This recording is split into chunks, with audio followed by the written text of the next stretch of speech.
Dear student, स्वागत है आपका मेरे चैनल स्टडी एक्सप्रेस में। आज के इस वीडियो में हम 10th standard Maharashtra board Hindi लोक भारती इकाई दूसरी इकाई का पाठ जो है 4 छापा, जो कि एक कविता है, इसकी एक्सरसाइज को सॉल्व करेंगे। इसके पहले मैं आपको बता दूं कि आपके जो 10वीं के अन्य चैप्टर्स हैं उसकी भी एक्सरसाइज को हमने सॉल्व किया है। फुल सॉल्व एक्सरसाइज के वीडियोस चैनल पर आप देख सकते हैं, जिसका लिंक आपको डिस्क्रिप्शन बॉक्स में मिल जाएगा। तो वीडियो को पूरा देखें, वीडियो को लाइक करें, वीडियो को दोस्तों के साथ शेयर करें और चैनल को सब्सक्राइब करना बिल्कुल ना भूलें। तो चलिए हम शुरू करते हैं। स्वाध्याय को सॉल्व करना। सूचना के अनुसार कृतियाँ कीजिए। कृति पूर्ण कीजिए। कृति को आपको पूर्ण करना है। कवि ने छापामारों से क्या मांगा?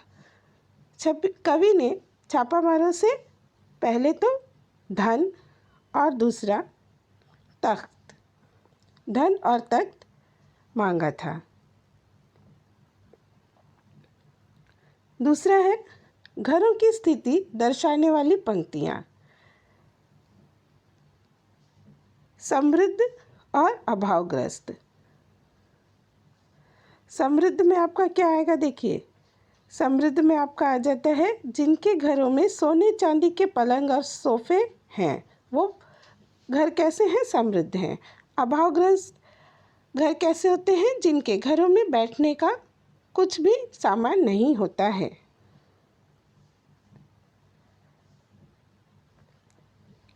अंतिम 4 पंक्तियों का भावार्थ स्पष्ट कीजिए।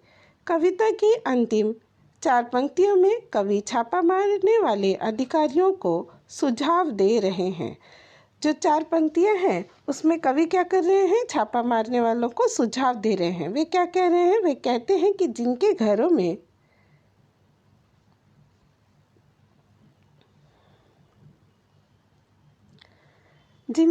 में उन्हें सोने चांदी के पलंग और सोफे मिलते हैं, वे उसे अपने अधिकार में ले लेते हैं।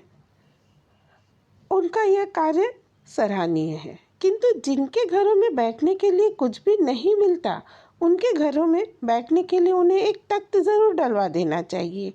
यहाँ पर कवि ने छापा मारने वालों को की कार्यप्रणाली पर व्यंग्य किया है। उन्होंने आयकर विभाग द्वारा अनाधिकृत धन को जब्त करने की प्रशंसा करने के साथ ही साथ उन्हें गरीब परिवारों को मदद करने का भी सुझाव दिया है।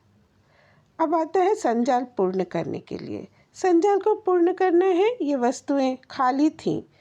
कौन कौन सी वस्तुएं खाली थीं? पहले तो रसोई की पीपियाँ, गुल्लक, कनस्तर और मटके। कृति पूर्ण कीजिए। कृति को पूर्ण करना है। कवि द्वारा छापामारों को दिए गए सुझाव। कवि के घर धन नहीं है, इसलिए वे उन्हें धन देकर जाएं। पहला तो सुझाव कवि ने ये दिया। दूसरा सुझाव दिया कि जिनके घरों में बैठने के लिए पलंग या सोफे नहीं हैं, उनके यहाँ एक तख्त तो ज़रूर डलवा दिया जाए। आगे है शयन कक्ष में पाई गई चीज़ें। शयन कक्ष में क्या क्या था? एक फटा हुआ तकिया था, टूटी हुई अलमारी थी। अब आपको कविता के आधार पर जोड़ियाँ मिलानी हैं। तो पहला आपका आता है अर्थ। अर्थ कहाँ पर मिलेगा आपको? अर्थ मिलेगा नई कविता में। सेकंड आ गया सुवर्ण। सुवर्ण कहाँ पर मिलेगा आपको? सुवर्ण मिलेगा काव्य कृतियों में। ये आपका उत्तर है। चांदी। चांदी कहाँ आ गई है? बालों में। मुद्रा चेहरे पर। ये जो है आपका जोड़ी मिलाव का उत्तर हो गया। प्रवाह तालिका पूर्ण कीजिए। छापा मारने वालों में आया परिवर्तन। फर्स्ट क्या है? घर में कुछ न पाकर उनका खिला हुआ चेहरा जो था वो मुरझा गया था। सेकंड है उनके हृदय में रौद्र की जगह करुण रस समा गया। थर्ड, उन्होंने कवि से क्षमा मांगी। चौथा है, अपनी असफलता पर मन ही मन पछताकर वे सिर झुकाकर वापस चले गए। अब है, ऐसे प्रश्न बनाइए जिनके उत्तर निम्न शब्द हों। तो पहला क्या है? अरण्य कांड। अरण्य कांड, ऐसे प्रश्न तैयार करने हैं कि उत्तर आपको क्या मिलना चाहिए? अरण्य कांड। तो प्रश्न है, कवि के घर में क्या देखकर छापा मारने वालों का चेहरा मुरझा गया? तो आपका उत्तर देखिए आ जाता है कि कवि के घर में अरण्य कांड देखकर छापा मारने वालों का चेहरा मुरझा गया था। सेकंड है आपका तख्त। कवि छापामारों से अपने घर में क्या डलवाने के लिए कहता है? तो वो क्या कहता है? तख्त डलवाने के लिए। तो इस तरह के प्रश्न आपको तैयार करने हैं। थर्ड आपका आ गया असफलता। छापामार किस पर मन ही मन पछताने लगे? तो छापामार अपनी असफलता पर मन ही मन पछता रहे थे।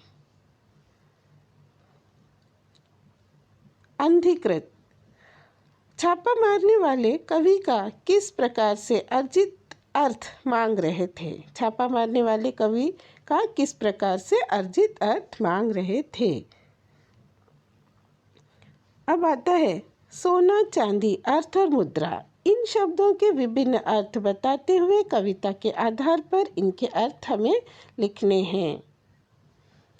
पहले तो हम ये देख लेते हैं कि इनका शाब्दिक अर्थ क्या होता है। सोना स्वर्ण या नींद, चांदी रजत, अर्थ धन, प्रयोजन, कारण, मतलब, मुद्रा मुहर, सिक्का, रुपया, हाव भाव। अब हम देखते हैं कि कविता के आधार पर इनका अर्थ क्या होगा। जो कविता में है, कविता के आधार पर अर्थ हम देखेंगे। तो है सोना, यहाँ पर स्वर्ण और नींद से इसका मतलब है। चांदी, रजत और बाल, सफ़ेद बाल, जो बालों में कवि कह रहा था कि बालों में सफ़ेदी आ गई, तो वो यहाँ पर इसका मतलब है सफ़ेद बाल से।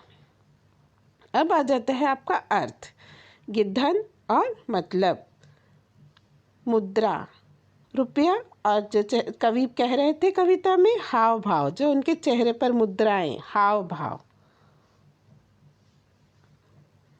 कर जमा करने वाले देश के विकास को गति देना है विषय पर अपने विचार व्यक्त कीजिए। कर जमा करना अर्थात देश के विकास को गति देना, इस पर हमें स्वमत अपने विचार व्यक्त करने हैं। सरकार नागरिकों और संस्थाओं को नागरिक सेवाएं उपलब्ध कराती है। इन सुविधाओं को उपलब्ध कराने में धन की आवश्यकता पड़ती है और यह धन सरकार लोगों से कर वसूल करके प्राप्त करती है। इन सुविधाओं को उपलब्ध कराने में धन की आवश्यकता पड़ती है और यह धन सरकार लोगों से कर वसूल करके प्राप्त करती है। यह कर दो रूप में वसूल किया जाता है। पहले तो लोगों की आमदनी पर कर लगाकर, तथा दूसरा कुछ सेवाओं व वस्तुओं के उपभोग पर शुल्क लगाकर। सरकार इन पैसों से विभिन्न स्वास्थ्य कार्यक्रम आयोजित करती है। राष्ट्रीय सुरक्षा संबंधी कार्यक्रम, सामाजिक सुरक्षा, सेवानिवृत्त लोगों को पेंशन देना,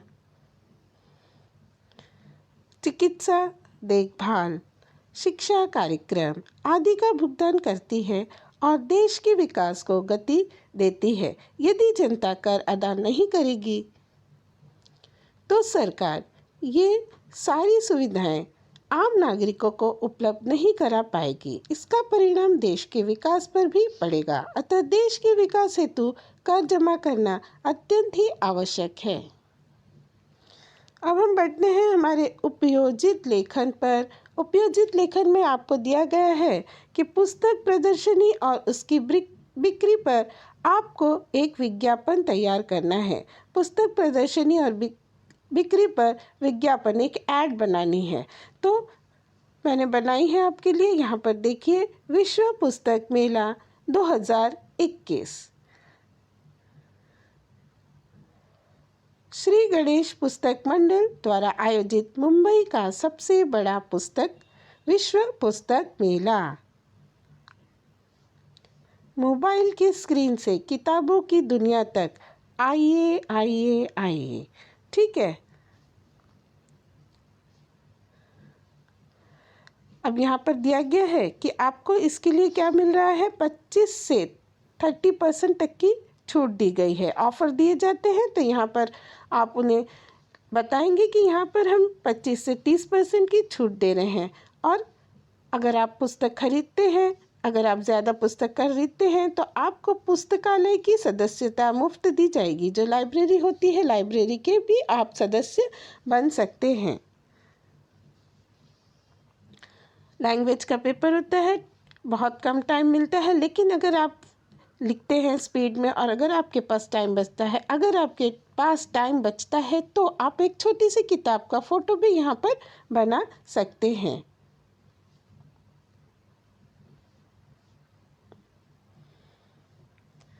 आगे देखिए विशेषताएं क्या क्या हैं। आपको विशेषता बतानी है कि आप जो शिविर का आयोजन कर रहे हैं, आप जो विश्व पुस्तक मेला आयोजित कर रहे हैं, उसमें आपके लिए दी गई विशेषताएं क्या क्या हैं, आप उसमें क्या क्या विशेषताएं दे रहे हैं नागरिकों को, जो लोग आएंगे उनको। तो उसके लिए है अलग अलग भाषाओं की पुस्तकें आपने रखी हैं। फिर कई देशों के प्रकाशक हैं की पुस्तकें हैं। प्रतिदिन साहित्य और सांस्कृतिक कार्यक्रमों की सुंदर प्रस्तुति भी की जाएगी। आगे है वहाँ पर जो है आपको खान पान के स्टॉल भी होंगे। फिर साफ सुथरा वातावरण आप उनको देंगे। सुरक्षा की दृष्टि से भी आपने उनका पूरा ख्याल रखा है। सुरक्षा के कड़े इंतज़ाम होंगे। आप आजकल डिजिटल का ज़माना है तो आपने डिजिटल पेमेंट की भी वहाँ पर सुविधा रखी है। इसके साथ साथ क्या होगा, ज्ञानवर्धक, मनोरंजक और प्रतियोगी परीक्षाओं की पुस्तकें भी आपने उनके लिए वहाँ पर रखी हैं। इसके बाद देखिए आप उनको दिनांक बताएंगे कि ये कब से कब तक आप रखने जा रहे हैं। तो ये हो गया 26 जनवरी 2021 से लेकर 2 फरवरी 2021 तक। अब आप टाइम बता देंगे कि इसका समय क्या है, सुबह 9 बजे से शाम 5 बजे तक का, स्थल क्या है, कहाँ पर लगेगी। तो यह है आज़ाद मैदान में। अब आप संपर्क करने के लिए उनको फ़ोन नंबर भी दे सकते हैं। ठीक है, इसके बाद आपने एक स्लोगन भी लिख दिया कि मंच एक है, मंच एक है, किताबें अनेक हैं। तो इसी के साथ हमारा जो ये स्वाध्याय है ये समाप्त होता है। वीडियो को पूरी देखें, वीडियो को लाइक करें, दोस्तों के साथ वीडियो शेयर करें और चैनल को सब्सक्राइब करना बिल्कुल ना भूलें। अब हम मिलेंगे अपने नेक्स्ट वीडियो में। Thanks for watching.